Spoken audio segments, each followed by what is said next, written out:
Hmm.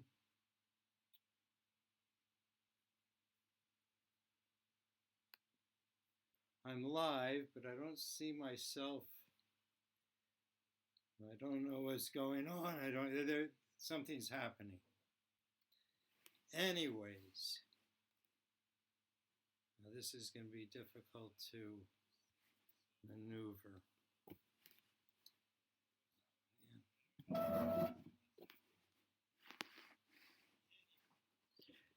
Oh wait. So I got. Oh, this is terrible. All right. Um, so I was going to do this thing. I got all. Anyways, I had this entrance all ready. But let's just go forward. I'm sorry. I hope there's still people on the line. Um, uh, I had some technical problems, and now I see my thing keeps like hanging up. This is not good. But I'm just going to go forward with this. My name is David.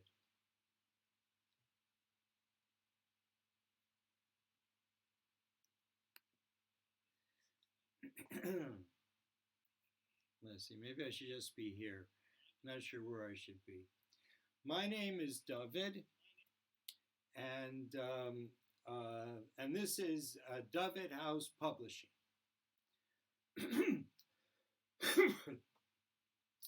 The way this got to be David House Publishing is I'm a writer and I've written many books, and I had a very hard time getting them accepted in the world, so I decided just to make my own publishing house.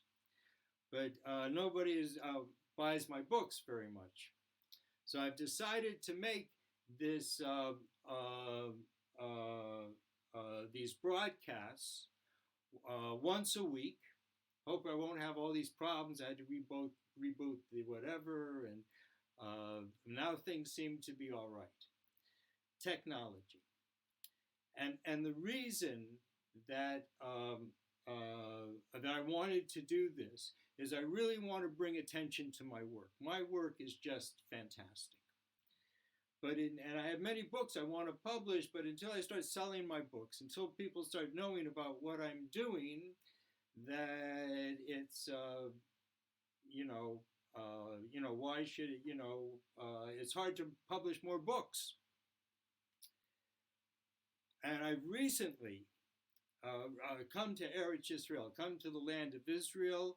I have lived here twice before in my life. The last time in the 80s for 10 years, and I left because I have a particular problem. I'm unable to remember sound. Made it very hard to speak the language, to understand. Even now, I don't. I'm quite fluent in Hebrew from my studies, and but this time, and it was like just it was so miraculous how I came here. And 6 months ago, and I really just came with nothing.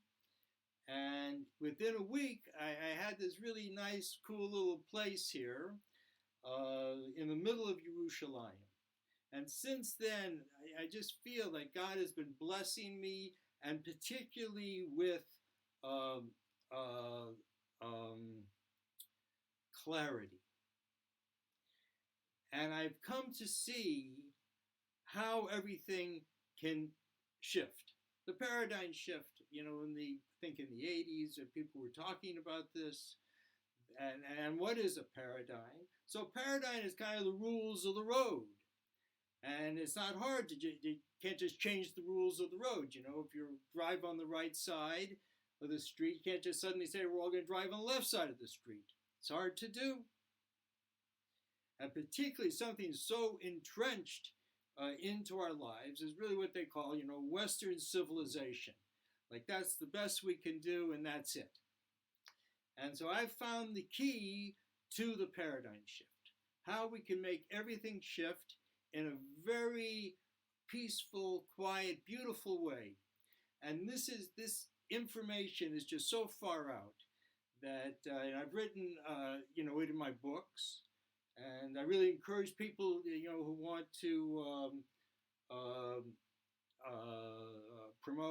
promote, help what I'm trying to do to get these ideas out in the world. Please buy my books. Please review my books.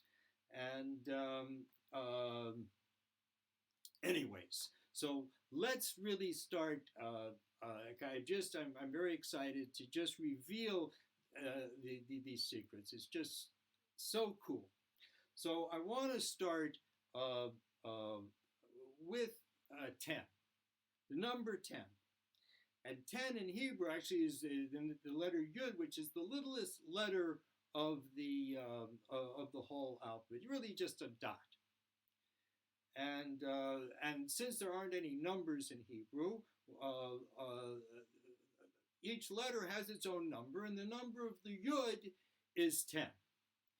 And from this Yud,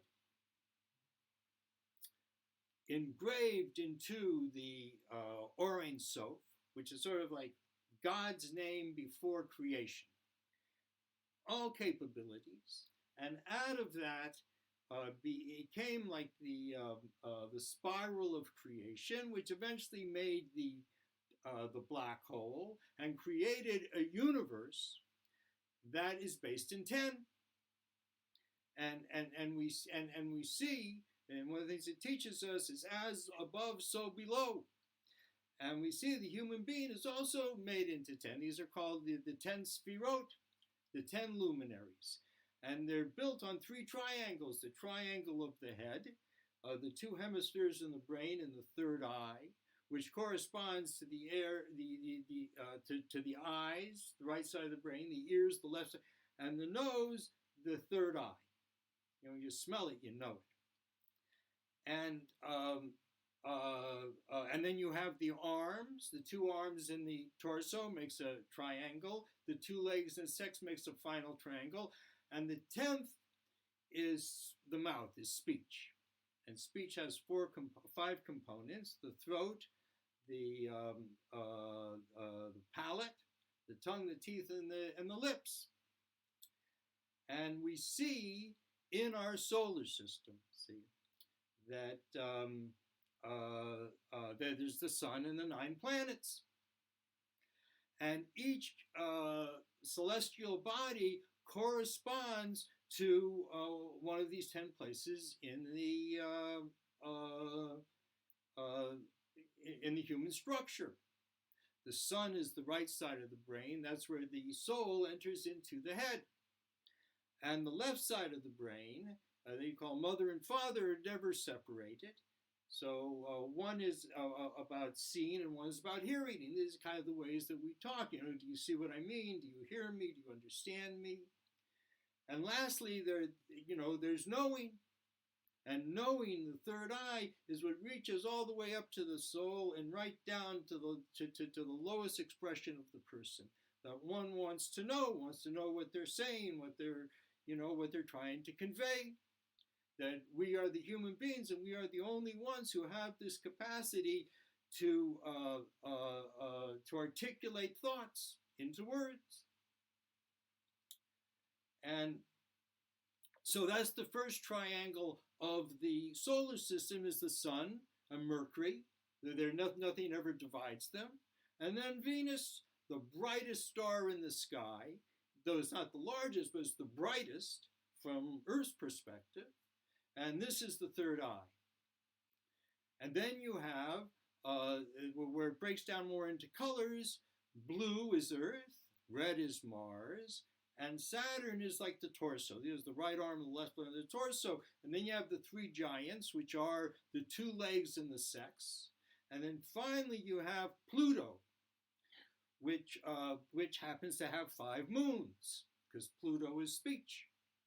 And the interesting thing about Pluto is that Pluto rotates around the sun every 248 years. The Earth rotates around the sun every 365 days. And you put them together, it makes the number 613. And just like the human being, even though we're made of 10, but we're really, in 7 parts. We have the head and the arms, the torso, the legs, and the sex. And we have 7 heavens between the Earth and Pluto.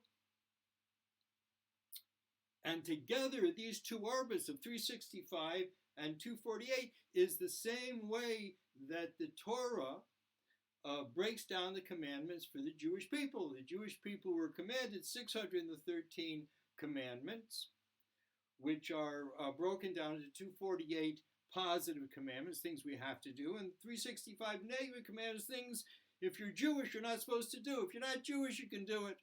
Like eating pork. It says, there's many, many things. But it's only for the Jewish people. These are not commandments for other people. Other people that want to observe them, there's no problem. Go for it. Observe it. And all these things are between like the human being and God. And no one should get between that. Because the thing is, and the thing that people don't understand, see, is God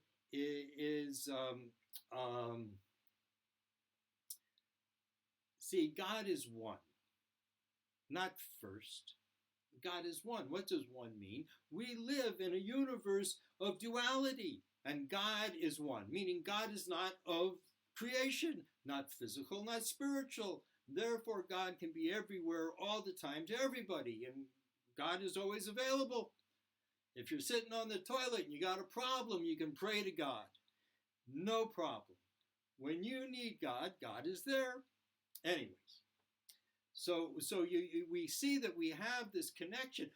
Even more than that, even more than this connection, is that these 248 years, see, this is really the secret how we can change everything. It's all about time. And the paradigm of time, of course, is the 2,000 years, the Roman time, 2,000 years. And this, we don't want to live under Rome. We want to live free. The reason the Jewish people are a free people is because we have a calendar that started 6,000 years ago with the creation of the human being and will end in 217 years when we reach 6,000, which is prototype to the 6 days of creation, and will begin the 1,000 years of woman and of peace. And this is the importance of changing the time, because, and this is such a far out thing, see, that Roman time reached 2,000 just as the final orbit of Pluto left. See, I should explain first that Pluto is different from every of the other 9 celestial bodies, in that it intersects the orbit of another planet Neptune, for 20 years. Out of its 248 years, 20 years goes for is within the planet, within the orbit of Neptune. The last time it left the orbit of Neptune was in 1999, just as Rome turned 2000. And it says in the Torah that Rome would get 2,000 years. So there would be 6,000 years. It's the whole thing of the calendar, the 6,000-year calendar, is that there would be 2,000 years of chaos, where there would be life and there would be death, because you had everything growing and living, and then everything died in the flood. And finally, in the year 2000, Abraham comes to the earth and changes everything, begins the 2,000 years of teaching. And then after the 2,000 years of teaching, which ended when Rome destroyed the rebellion of Bar Kokhba, and it happened 120 years before the 2,000 years were to expire, which is interesting because Rome, when they count 2,000 years, it's 240 years before until the year 6,000. So when you steal 120 years, they had to pay back 240. And right at that moment began this last 228 years of 228 years before it returns back. And when it returns back, and this is the beautiful thing, it will be the year 6000, which answers the Talmudic question, the very deep question that they ask in the Talmud 2,000 years ago. Why did creation begin then, at that moment? It doesn't matter what moment it is. The question is always the same. Why? Why then? Why not another moment? And this answers the question. Because that moment was on the first day of Tishrei, these ancient months, that Pluto entered into that orbit. That would start like a new, a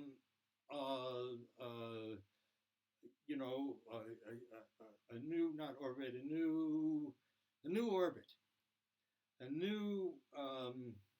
See, time is a spiral, but it would start like a new cycle. That's the word I'm looking for. Start a new cycle. And it's interesting because it says in the Torah that Adam, who was really Adam and Chava, man and woman, was created at 20 years old. So it seems in those first 20 years, God was creating this human being. And then at the age of 20,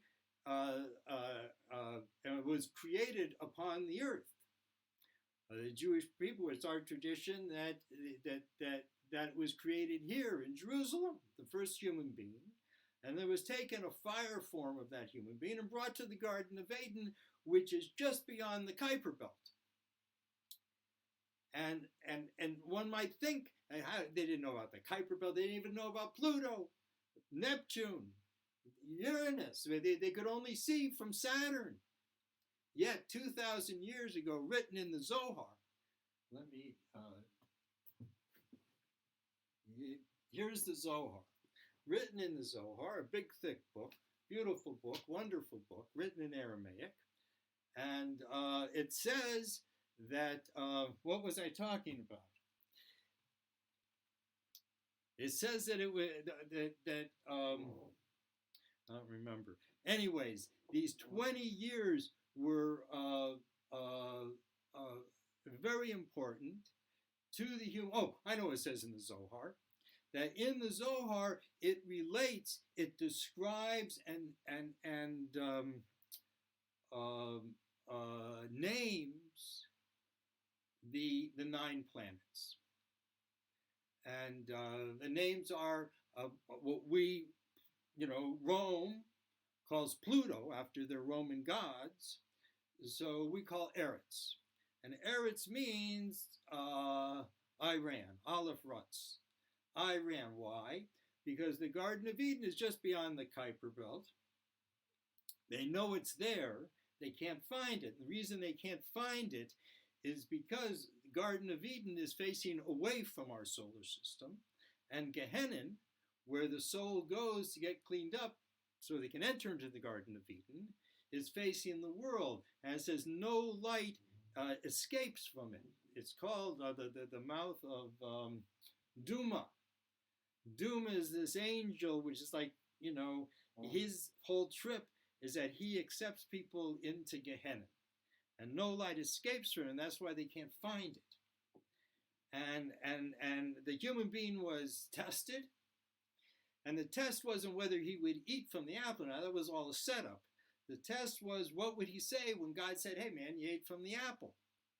You ate from the tree of life. You ate from the tree of knowledge.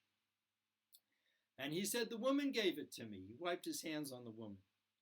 And when God asked the woman said, no, the snake,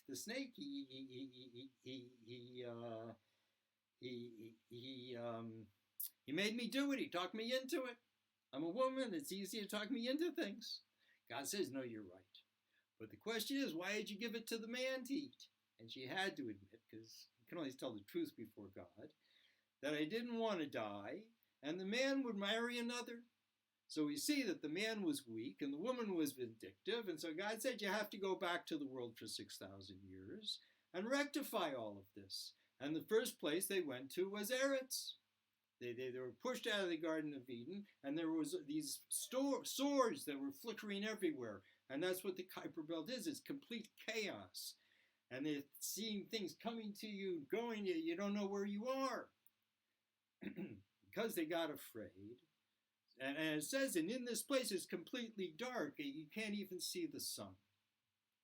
So God picked them up and put them on Adama, which Rome calls Neptune. And that's where they had their children, and all the things that happened and stuff happened on Adama. And it says that the earth, I should go from Adama, then you have Arca, which is Uranus. And Arca, it says that's where the rays of the sun first start to engulf the world. From Adama, the sun looks like a star. And then they come to Gaia, Arca, Gaia. Gaia is Saturn. Nosea is Jupiter. Tsia means dry is Mars. And Tevel is the earth. And Tevel has a gematria. Each word has a number. So each letter has a number. Each word has a gematria. And the gematria of Tevel is 432, which is therefore that's the number of hertz in the resonance of the earth. And so we see without question that we're living within a clock. And this clock delineates when time began, when the human being began, and when the 6,000 years are over, which happens in like 217 years. And so the interesting thing is, this is all interesting, but the interesting thing is that at the year of 2000, Rome became strong. And at 2003, that's when they launched their war into the world, which in the Hebrew calendar was 5,760. 363 is called Sag, which is the essence of the animal. And in that year, Mars came closest to the Earth than it ever would. And of course, Rome and Mars, they are like really connected.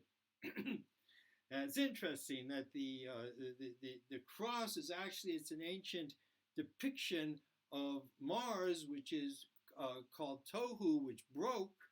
And it says that it looked like a snake. In other words, it had a triangle at the head, and then the other seven lined up one behind the other. And this is where, the animals were formed. And then through a gush of water, because Mars, in his inner sense, is full of water, describes it as a ice surrounded by water. And why? Because everything,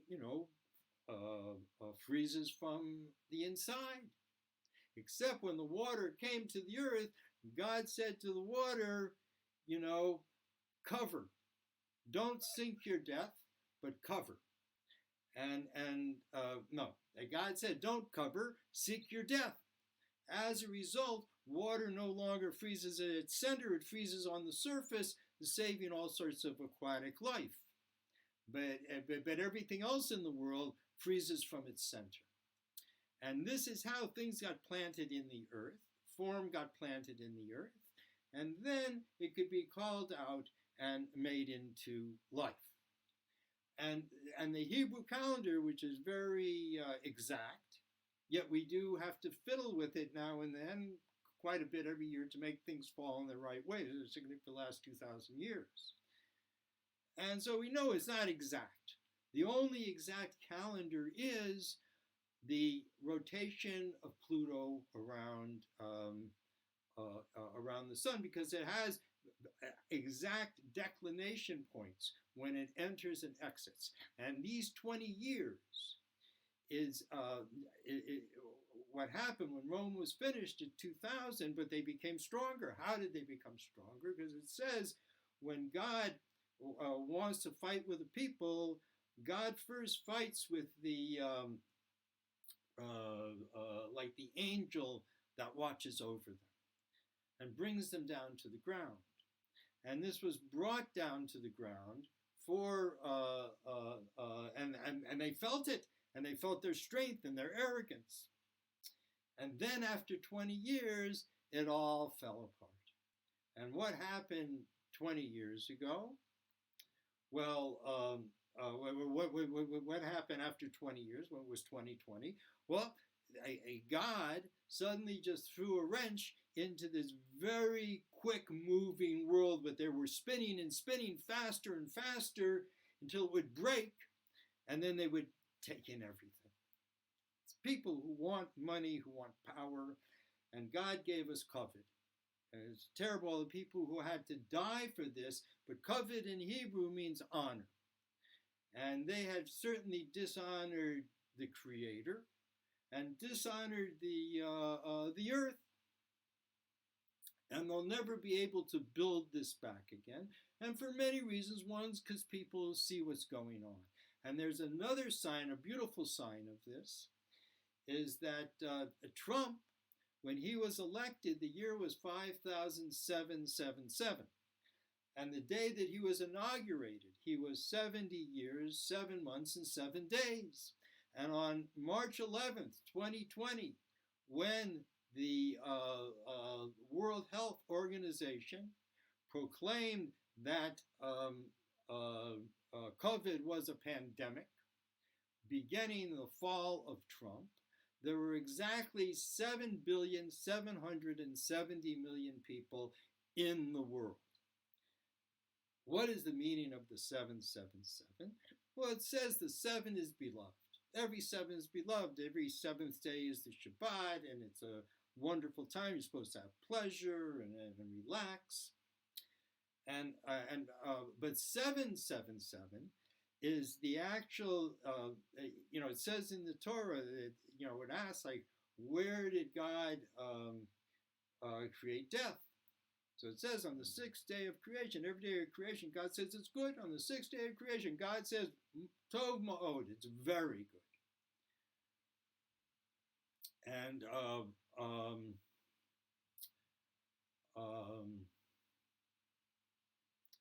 second, yes, and it says that the very Ma'od is what made death. Because it made life more than good, it made it very good. Because if there's death, it means that there's a confine and you got to get your shit done before your time is up, and you don't really know when your time is up. And this causes the human being to do more. Mode, and that's the human being. Adam, if you take the 3 letters of Adam, Aleph, Daled, Mem, and turn them around to Mem, Aleph, Daled, it makes Ma'od. And the human being, naturally we want more. God wants more, wants new, and we want more. But when you get too much more, when you just got too much, then the things start to deteriorate and destroy. And we have reached that point. And the way to extract ourselves from all of this, which seems impossible, is to have a new time, which is very easy since this new orbit, this new cycle began 23 years ago, 23 years ago. So we can keep the 22, the 23. Where are we? 23? I can't remember. Anyways, we can keep it and just take out the 2000. Because the 2000, that whole story is just, it's just a lie. And the Jewish people, we have to stand up. It is time to finally stand up and call this out, that even though Jesus lived, and there's nothing really written openly by the rabbis, it's stuff not openly, but in the Quran, and these are the Jewish people, the Arabs and the Jews, we are the Semitic people, and because of our languages, Arabic and Hebrew, we have the ability to receive prophecy. And in the prophecy of the Quran, which speaks about Jesus, it never speaks about that story. There's no cross, there's none of this. And there's no history of it. So we need to make a separation between prophecy and just a vile story, which is that is. I mean, and to make the Jewish people, we should be the fall guy for all of this. So it's time to change this, and the way to change it, in my opinion, the way to shift the paradigm is to first shift time, and shift it away from Roman time, which has no end point to it, into a new time that does have an end point to it. It's 23 years of the 248-year cycle, and when that cycle is over, there's been 24 cycles of this ninth planet around the sun, and then we enter into the 1,000 years of woman and of peace. And if we know where we're going, then we'll have reason to change our actions and to stop consuming so much, and then the world, she's alive, will quickly repair herself. But we need to do our part. And so I really want to get this information out into the world. I've written it in my books, and I'd really appreciate if people would buy my books and review my books, and to tell people about this broadcast. And this is the way that I want to change the world. And I'm sorry I had problems in the beginning with this, and I kind of feel like I've reached kind of I'm not trying to do it for a particular time. They give me like 3 hours, but I've given a lot of information. I'm going to post this so that you can watch it again. And I'm going to try every week to talk about these things in different ways and how they affect our politics and our whole, the way that we look at the world. And to really call out religion for like getting in the way between the human being and God, and teaching people that God is some kind of spiritual entity. All of this is a lie. Everything Rome has told us is a lie. Take the Big Bang. The Big Bang, we've been taught this all my life. And suddenly they get telescopes strong enough to go out into they go back into time. They could go back to where the Big Bang happened. And what do they find? There wasn't a Big Bang. And they don't know. So what I've tried to do in my work is, I have great respect for science. And I believe that science is able to corroborate fact. But their theories are very lacking, because they can only measure 4% of the whole. 96% of the universe, they have no idea what it is. And from this 4%, they're trying to intuit what the entire thing is. And they can't do it because they're only looking at the physical. And the physical is only 4% of the whole. And what prophecy does is gives us the things about the spiritual world. And the thing about the Zohar, that the Zohar says, in the Zohar, were written 2,000 years ago. And then the manuscript was lost for many years. People knew about it, but they say Rabbi Shimon wrote it in heaven, and then about 700 years ago, transmitted this to Moshe Dilian, Moshe Shem Tov Dilian, in Spain. And he wrote it down, and then he died, and a rich man came and bought it from his wife and realized the greatness of it. And that's the Zohar that we have. And the Zohar says things that just no one could know. But they have like the ancient language. And they knew about the 9 planets in the sun. They knew about so much more. And so by merging these facts, and this is why it says in the Zohar, these words were not for now, but for the future, for the end of days, when the calendar ends. All the calendars are ending. And why then? It's very obscure, this stuff. It's hard to learn. What is it about the Zohar? Because the Zohar could be corroborated only when we had telescopes that could look out and see it all. And once we see, that's what the Zohar is talking about, and shows us how creation was made. It's not the way that science says. And but it's in a logical way, because it says that God created b'chachma, that God created with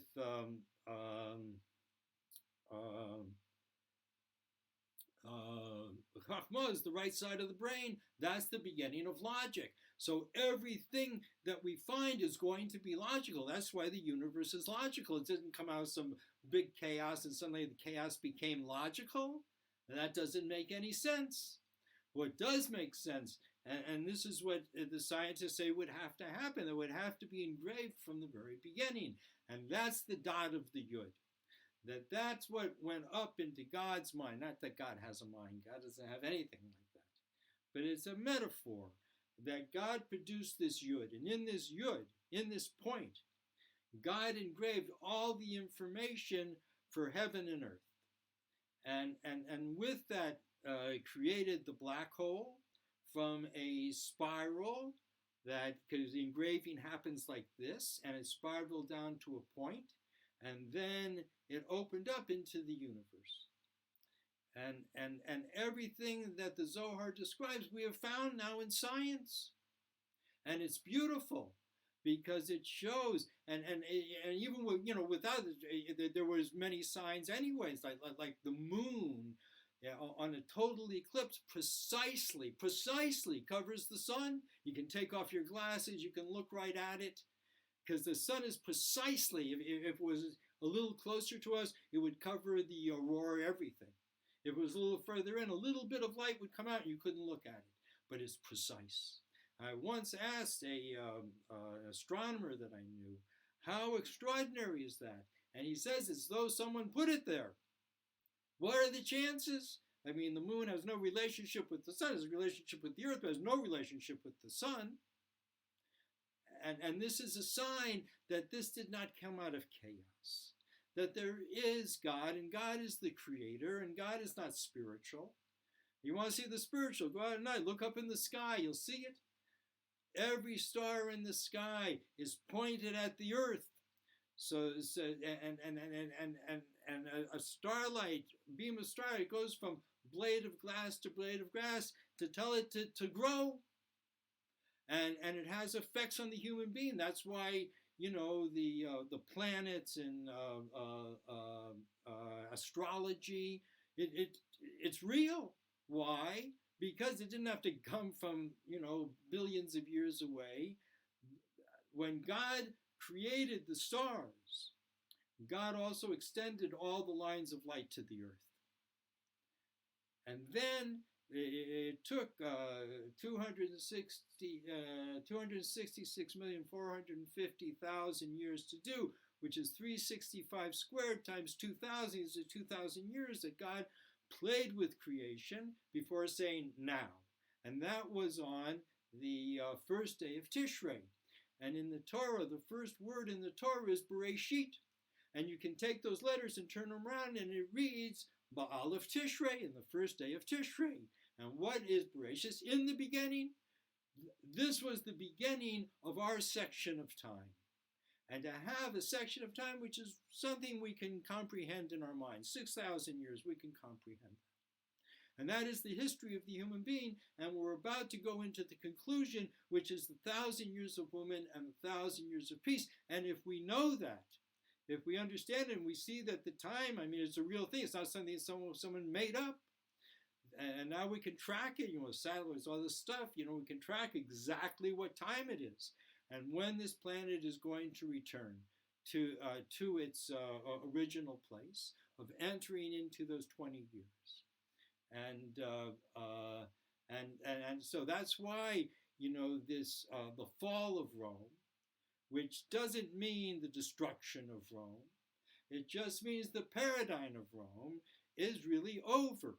And the way that we can show that in the world, and the way that we can exert our force to be free, is by adopting a new calendar, which has a similarity to the Roman calendar in the last two numbers, and to rename the planets, and to rename the months, and take us all back to the original as close as we can come, because that's what will make us all just one people, one human being, like we really have become through the internet. You can talk and everyone in the world can hear you, if they bother to listen. But it's really an extraordinary time. And one of the things that Trump has showed us the way of Rome, what they do, what they've done for 2,000 years. They've divided and conquered, and they've just gone for the power, and they've lied. Everything they tell us is a lie. But there is truth, and we can, with the facts and with some guidance from the ancients who understood much more than we did, that we can come to start to understand what we're doing here. You know what we're doing here? Because God wanted a dwelling place in low, and there is nowhere lower than this earth. This is low. This is physicality, where we have freedom of choice, and God can tell us to do this or that, and we can say, no, I don't want to do it. And that's what God wants. God wants to be known in low. With all this stuff, and there's so much things against the human being to be good, that will overcome that and will acknowledge that the Creator is creating everything moment by moment, loves every person, loves creation, and asks only of us, love creation back. Anyway, I don't know how long that's been. That's been a while. So maybe I'll stop there. I'd like to encourage people again, please go to my website, davidhouse.com, and buy my books, review my books. I have a course there on tarot, which is a really cool way I use the tarot, which you read it backwards, is Torah, to explain the 10 Sfirot and the 4 worlds. And so you might want to take that. I have a very good response from that. I also have another course which is about how to think in 3-dimensionality. And this would be a great help to me. Don't send me your money, but if you have questions, send me your questions. I'll answer them, and maybe some online or some directly. I feel that's what I'm here for, is to answer these questions and to help to move the earth in the proper direction. All right, I'm going to stop there. Thank you very much. Bye. How do you